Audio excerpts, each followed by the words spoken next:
Maruth, we are so excited to know kung ano yung na-receive mong word from the Lord na panghahawakan mo For the whole year. For the whole For year. the 366 days. Yeah, oh my Okay, gosh. so I'm the first to share, Okay, so na-receive kong word for this year is alam to lahat ng mga nanonood dyan or kayo mismo. John 3:16? No. I knew it. No, I knew it. More. Genesis 1:1 in the beginning. No, it's in Psalms 118. Basahin mo daw. Basahin mo daw. Ayan, so Psalms 118 verse 24. Ayan.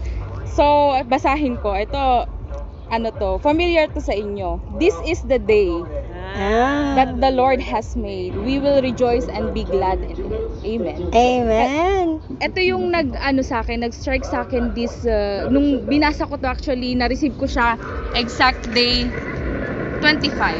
So, we are changing the year into 2023 from 2024. So, alam natin ang 2023 natin is iba-iba tayo ng napagdaanan. May mga maganda, may mga pangit na nangyari, but then Jesus is still with us throughout the year that we are here. I mean, throughout the life na binigay niya sa atin here on earth. Diba? Yeah. So, ito yung nag-strike sa akin kasi 2024 is the year of revival. Amen. Kumbaga, this is the day. This is the day to share the gospel. Yeah. This is the day. Hindi mo siya pwedeng ipagpabukas. Diba? So, this is the day to share the gospel. Whenever you can, wherever you are, you have to share the gospel. Yeah. Diba? In our everyday life, we have devotion, daily devotion, which is ginagawa natin mostly in the morning. Yeah. Dapat in the morning to start our day, diba? Yeah. Parang natin siya.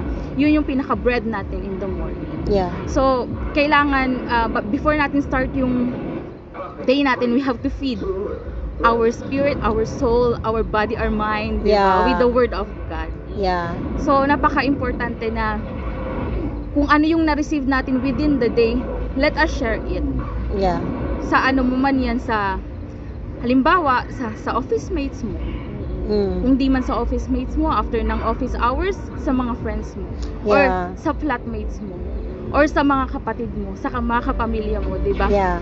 Kung ano yung na-receive mo from the Lord, you have to share with them. Kasi, we don't know yung pinagdadaanan ng mga tao sa paligid natin. Yeah. Diba? We don't know kung itong word na ito pala yung makakapag-brighten ng nila, ng isip nila, ng day nila. Kasi we don't know kung ano yung mga pinagdadaanan ng bawat tao. Kasi iba-iba tayo ng battle. Oo, tama. So, we have to share it. This is the day that the Lord has made. Amen. We will rejoice and be glad in it. Amen. Wow. We must be glad to share the gospel. Because end times na.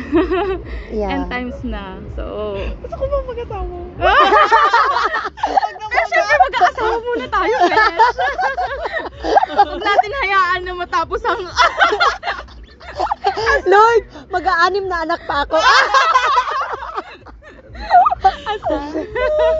So, yun po yung aking word na na-receive sa Lord for the year of 2024 na panghahawakan ko siya kasi everyday, this is the day, laging nung na-receive ko to, from that day onwards, sabi ng Lord, this is the day that the Lord has made. Yeah. Kaya, wag mong sayangin yung itong araw na ito para hindi ka makapag-share ng word, para hindi mo magawa yung pinapagawa ng Lord sa'yo. Because this is our purpose, to share the gospel, diba? Yeah. So, yun Amen. lang. Amen. Wow, napaka-amazing. Praise God. Grabe yung word din ng Lord sa buhay mo. Talagang iba-iba yung pinapagawa ng Lord sa buhay natin. 'Di ba? Napaka-amazing.